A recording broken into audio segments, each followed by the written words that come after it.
Ya, pemirsa, terima kasih Anda masih tetap setia bersama kami. Saudara, gelanggang pembuatan kapal kayu di Kampung Lamtih, Kecamatan Pekanbadak, Kabupaten Aceh Besar, mulai merasakan dampak dari kenaikan harga paku dan baut untuk pembuatan konstruksi kapal.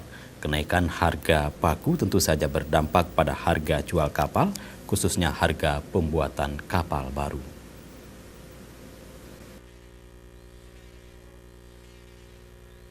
Sejumlah kendala mulai dirasakan oleh pengusaha pembuatan kapal kayu di galangan kapal Kampung Lamtih, Pekanbadak, Aceh Besar.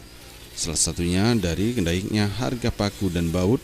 Kenaikan harga masing-masing terjadi 25% dari harga paku Rp25.000 per kilo naik menjadi Rp25.000 per kilo. Dan untuk satu unit konstruksi kapal membutuhkan paku sedikitnya 100 kilo lebih.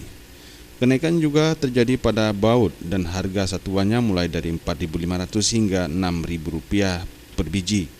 Menurut pengakuan Muslim pengusaha pembuatan kapal kayu, naiknya harga paku tentu saja akan berdampak pada harga jual kapal, khusus harga yang akan dinaikkan untuk pembuatan kapal baru, sedangkan yang lagi proses pengerjaan masih berlaku harga lama.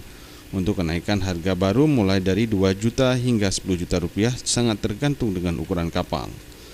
Selama ini itu yang sudah naik harga paku, harga baut, udah naik 25%. 25%? Ya. Dari berapa ke berapa? Dari 20 sampai ke 25 Per kilo? per kilo. Kalau bautnya? Bautnya sekitar 20% juga naik. Berapa per kilo kalau baut? Kalau baut per batang. Per batang, berapa per batang?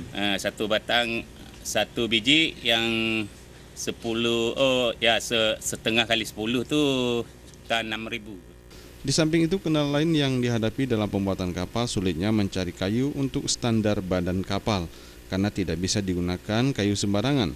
Hal tersebut agar menjaga kualitas dan ketahanan kapal saat beroperasi di lautan. Tim Liputan Aceh TV.